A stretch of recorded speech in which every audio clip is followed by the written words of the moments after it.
Não entre em pânico. E hoje vamos conversar com um amigo que está do outro lado do Atlântico. Seja bem-vindo, André Diniz.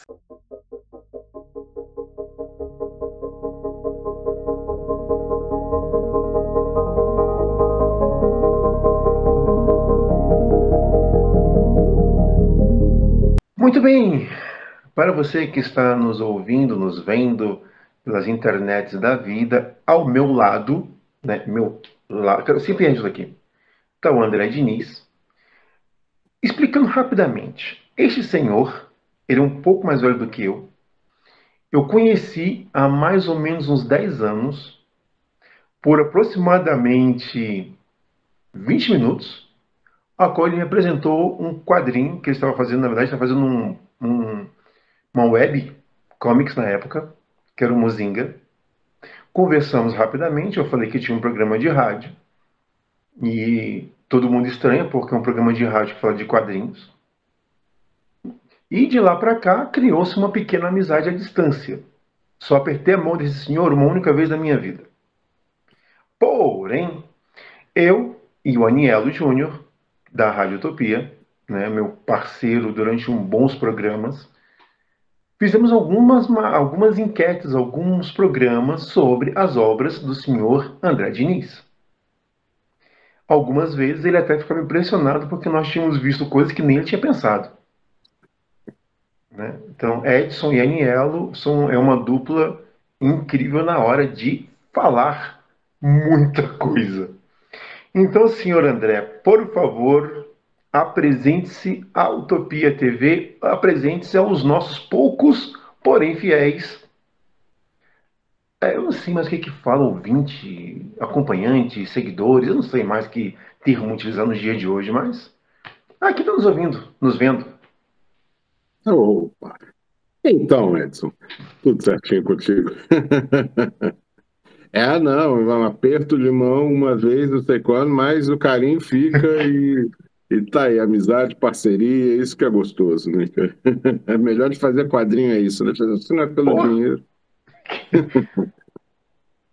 Mas então, tô falando aqui, né, de Portugal, para onde eu vim em 2016, e seguindo fazendo meus quadrinhos, acho que com acho que minha obra nunca falou tanto de Rio e São Paulo, principalmente, assim, do que desde que eu vim para cá, né? Muito engraçado isso, né? O pessoal me pergunta às vezes, não, mas Lisboa não te inspira uma história, mas estou aqui, mas a minha cabeça tá aí, entendeu? As minhas fantasias, os meus fantasmas, as minhas questões todas, assim, e Brasil falar de Brasil, falar mesmo de São Paulo, de Rio e tal, é assunto para a vida inteira, né? E sigo aqui fazendo meus quadrinhos, né? Agora a pandemia deu né, uma quebrada aí. Eu imaginava que eu sozinho, trancado em casa, 2 anos fosse produzir, que fosse uma maravilha, não produzir porcaria nenhuma. Não fiquei, não levei legal, assim, na situação. Mas estamos aí na batalha do quadrinho, né, que sempre foi a minha paixão, né? Como eu me falo para o mundo, apesar de eu falar também bastantes, né? Eu começo a falar, não paro, mas é onde eu falo para o mundo e onde até eu me conheço, né, é o meu divã, é o meu tudo ali, né? Meu mundo. aonde nasceu, formação acadêmica e quem te inspirou inicialmente? Consegue Mas ter essas lembranças? você pediu para eu me definir, eu falei um monte de coisa, menos me definir, né? Mas enfim, sou carioca, né? Nasci no Rio, 75, estou beirando aí, chegando aos 47, né? E estamos, né? Faça como eu. Quando bateu os 45, eu já comecei a falar que tinha 50. Quantos Ah, anos eu você tem? esqueço 50. também. Pois é. Aí dizem, nossa, mas você tá bem. Mas é que tenho 60. Mas você tá ótimo. Ah, Peraí, cidade, Cidade, então carioca. carioca, meio fajuto, que eu sempre tive uma ligação muito forte com São Paulo, até meus últimos anos de Brasil eu morei lá, né? O cenário, a vida cultural, o cenário do quadrinho lá é incomparável, é, assim, é fascinante, enlouquecedor, mas fascinante. Não, São Paulo é uma cidade incrível, porque ali você tem. Eu sempre brinco, né, com os meus amigos que são de lá, que eu falo que é um universo dentro do Brasil. Sim, sim, sim. Já fui algumas vezes na USP, na ECA, e assim, meu amigo, eu me sinto uma criança feliz, solta no, solta no playground, assim. Mas é, mas é. É, assim, depois de 5 anos morando lá, eu era criança tomando algum tarja preta, né? Assim, mas aquilo é enlouquecedor. Mas para quem escreve história, então, né? Para quem gosta de, né? Tem esse olhar. Pô, você vai na esquina comprar jornal, volta, você pode escrever uma série de quadrinhos, um livro de sociologia, né, é dinâmico, é inspirador, assustador, é tudo, né? Formação acadêmica. Nenhuma.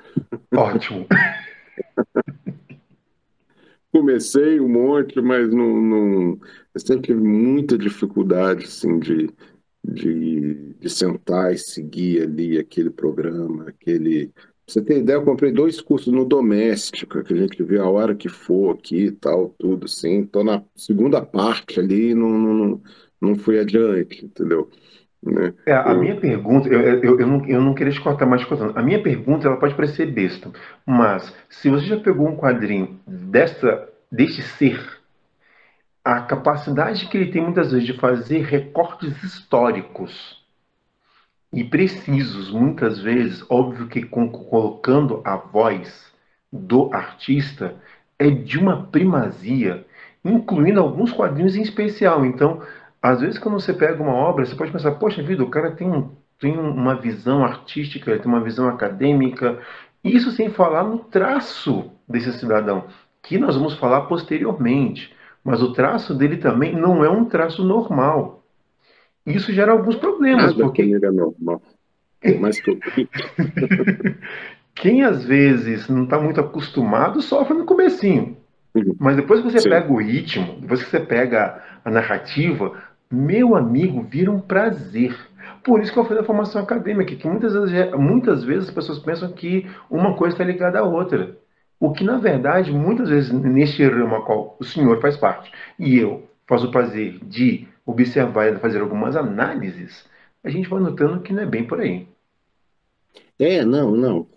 E comigo particularmente, eu fui descobrir. A minha relação com o quadrinho, inclusive, tem uma coisa muito louca, assim, de eu ir me descobrindo ao longo das minhas histórias ali, com questões ali quase que subliminares ou recorrentes, né, tal. E foi ali conversando Eu comecei em São Paulo com uma crise de depressão muito forte. O período estava dando tudo certo, tudo acontecendo, tudo assim, eu não conseguia levantar do sofá. E eu fui depois, né, fazendo tratamento, tal, tudo, e quando eu contei, né, para a doutora já aqui, né, e eu com já mais de 40, né, que falei, ó, fico 2 anos que eu não consigo produzir nada, de repente em 2 anos eu produzi cerca de 1.000 páginas com roteiro e desenho, foi o período que eu fiz o Idiota, o Matei Meu Pai Foi Estranho, né, alguns trabalhos recentes meus. Depois, agora eu tô mais um antes. Ah, ela fala, bipolaridade, meu querido. Então eu descobri, né, tipo 2, né? Mas explica muito, inclusive, essa minha dificuldade de ter feito, né, a vida acadêmica e tal. E acabou que o meu trabalho ficou tudo muito instintivo, nesse sentido, muito pessoal nesse sentido. A forma de eu, né, dificuldade de cursos, dificuldade. Eu para dar aula, para dar curso, adoro. Mas eu para sentar e participar de um curso, fazer uma coisa ali assim, com um programa e tal, para mim é muito difícil. Hoje eu estou 100% com a cabeça no. Vamos dizer, hoje eu estou fazendo uma história aqui, estou 100% com a cabeça no quadrinho. Aí meu cabelo fica desse tamanho, as contas ficam para pagar, fica tudo. Aí dá uma brecha assim, eu olho aqui assim para a parede da sala, podia deixar a casa mais bonitinha, né? Amigo, eu paro a produção, daqui a pouco eu tô maratonando ali programa Decora da GNT, eu tô com uma pilha assim de revista de decoração, eu tô indo todo dia na loja tal. E aí, né, então eu sou.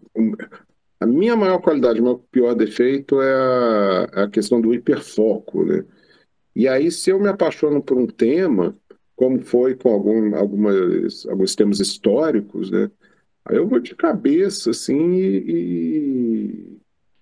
e aí eu gosto de aproveitar o que eu acho que o quadrinho tem de melhor nesse sentido, né? Eu gosto de pegar temas ou contextos, né, históricos do mundo real, dessa loucura de mundo real, e crio personagens, situações fictícias nesse contexto, né? Que aí eu acho que eu tenho o melhor dos dois mundos, né? Da ficção e da realidade, né? E E, é uma máquina de trabalho meu, né? e suas influências? Quem são aqueles traços? Porque uma coisa é interessante, porque quando eu vi o seu. Uma coisa que eu acho que eu não, acho que eu nunca comentei isso com você, mas a primeira vez que eu vi um trabalho seu não foi do Muzinga. O pior foi isso, mas foi num quadrinho online que me bateu na mão, não sei por quê. Eu estava eu estava depois da faculdade, por algum motivo, que falava sobre ditadura militar. E Ui, uma, não, meu se eu não estou traço ali, enganado, se eu não também. estou enganado, eu acho que você fazia o roteiro ou fazia a arte que falava de ditadura. Sim, se foi o que eu fazia a arte, deleta isso aí da tua cabeça, pelo amor de Deus. Teve a série ali, Subversivos, né? Fiz Isso. algumas edições. Aí uma primeira ali com meus desenhos, muito sofríveis. Eu sempre soube contar a história com o desenho, que tá ali, né? Mas foi em 99, nossa, tinha muito que buscar ainda depois, né? E uma das coisas que me chamou a atenção é que eu não me lembro, mas acho que foi você que chegou a falar uma coisa legal, de que a juventude na época não tinha passado pela ditadura. E nós Hum, somos crias finais da ditadura. Eu sempre digo isso porque nós somos, temos quase que a mesma idade, nós somos o momento final da ditadura. Então, para sim, nós, muitas coisas já estavam sendo resolvidas. sim. Então, nós não pegamos a fase pesada, né? Não, A gente pegou já a fase light. Light, assim, eu sempre digo, gente, entendam. Estou falando da ditadura no Brasil, a fase light pega com Figueiredo, que é quando sim, nós, criança, começamos a tentar entender o universo. já indo para uma reabertura, né? É, Eu lembro das minhas primeiras consciências políticas foi eu e meus coleguinhas ficarmos felizes porque o Tancredo morreu e não ia ter aula hoje, entendeu? Você tem ideia, né? Embora né, tivesse abraçando toda aquela comoção diretas já e Tancredo sem estar entendendo nada, né? Mas, né, era assim, aí eu lembro de questão do Figueiredo, tinha o quadro de Chico Anísio, da mulher falando no telefone com o Figueiredo, mas né? Não fui entender o que se passava anos depois. E os Subversivos, né? 99, eu estava com 23 para 24 anos. Foi um livro de um jovem ainda descobrindo aquilo, né? Então, é uma leitura que hoje, né, não teria sentido para mim republicar, refazer, porque é ali um jovem descobrindo aquilo que hoje todo mundo sabe, entendeu? Que na época também todo mundo sabe, ir contando isso, entendeu? então, suas influências. Quem te inspirou tanto no desenho quanto na narrativa escrita. Tanto na narrativa gráfica quanto na É, narrativa. Quem são as suas não, principais? Não, hoje, em tempos de Pinterest, de YouTube, Netflix, você tem 5 influências novas por dia, né? É, mas, assim, a minha influência da escrita, acho que a base ele é muito Turma da Mônica, mas não foi o que ficou. Acho que ficou aquelas histórias do Karl Barks, do Tio Patinhas, né? Daquelas aventuras ali, aquelas clássicas, que tem um timing, um ritmo, uma criatividade, né, fabulosos, né? E aquilo me marcou muito, né? E depois, no segundo momento, acho que foi muito de filme também. Acho que a minha forma de pensar a história tem uma semelhança também com filme, né? E o Spirit também, no sentido do Will Eisner, no sentido da síntese. E o Torpedo também, do Abule, eu esqueci o nome. Enfim, também é uma aula ali, assim, de síntese e ironia, de uma elegância aquilo, assim, né, nesse aspecto, né? A história tem sangue, estupro, mas nesse sentido da elegância, da precisão de cada quadro, tá ali. Mas histórias curtas, né, com 9, 10 páginas, você tinha ali né, envolvia mais que muita série, né, assim como os quadrinhos do Espírito. E, então, de quadrinho mesmo ali, assim, do roteiro, acho que foram esses as bases, e aí depois abre o mundo, né, e livros também, romances, cinema. E do desenho, tem assim, o Colin, claro, né, uma inspiração eterna para mim, assim. Mas é engraçado, porque eu sou apaixonado também é o Peter Cooper, que é desenhos americanos, Peter Cooper, apaixonado, apaixonado, tento lembrar o nome dele, esse sou eu, né? Eu gosto, mas é engraçado. O meu desenho era uma coisa, né? Chegou um ponto ali assim que eu até praticamente abri mão de desenhar minhas histórias, achava que eu tinha muito mais a dizer com os meus roteiros do que com os desenhos. E aí chegou um dia assim que eu pensei, não, peraí, vou rasgar aqui tudo que eu acho que eu sei sobre fazer quadrinho, tudo aquilo ali que eu tento reproduzir, né, puxar, o estilo que eu tento puxar e, né, não é muito bem sucedido. E vamos fazer aqui uma análise bem pragmática mesmo. Então, eu fui percebendo o que eu tenho a oferecer. Então, eu cheguei a duas conclusões. Assim, a minha mão é muito pesada. Se eu desenho com lápis, por exemplo, a ponta quebra ali, depois de 5 centímetros de escada, a ponta quebra. E o meu olhar é muito bruto, no sentido de ângulos e, sabe, eu não sei fazer um retrato ou pintar óleo com nuances, né? Eu vejo círculo, quadrado, né, ângulos e tal. E, e aí isso casou exatamente com duas linhas de arte que sempre me fascinaram, mas que eu nunca puxei para o quadrinho, que é a arte africana, tem todo aquele exagero, aquela angulosidade, mas que não é um exagero que não é exatamente cômico, que não é cômico, né? É difícil, né, a gente ter uma referência disso, né? Uma caricatura, um exagero ali que não é pro humor. E a xilogravura, né? Que falar em mão pesada, pô, né? A minha é, mas nem tanto, né? A xilogravura sai com desenho cavando na madeira. E aí, depois que veio esse insight, aí mudou totalmente. Aí eu realmente achei ali meu caminho. E claro, se você for ver ali do Quilomboron Aie, que foi o que eu fiz em 2008, né? Foi bem fruto disso. Até hoje, né? Já teve. Você vai ver a diferença, claro, né? Sim, mas é mesmo caminho sendo seguido. Ok. Vamos fazer agora uma. Eu não vou dizer uma pausa, mas um momento de reflexão. E, André, voltamos semana que vem, porque o diretor já está me matando, porque quando ele vê o tempo, ele vai querer me enforcar, como todas as vezes ele faz. Eu disse que eu Comente, falo muito. comente, curta, compartilhe. Acompanhe os nossos vídeos da Utopia TV. E este cidadão, daqui a uma semana, ele volta falando das suas obras. Dá um tchauzinho pro povo, porque daqui a pouco a gente volta. Beijão, pessoal. Obrigado, hein?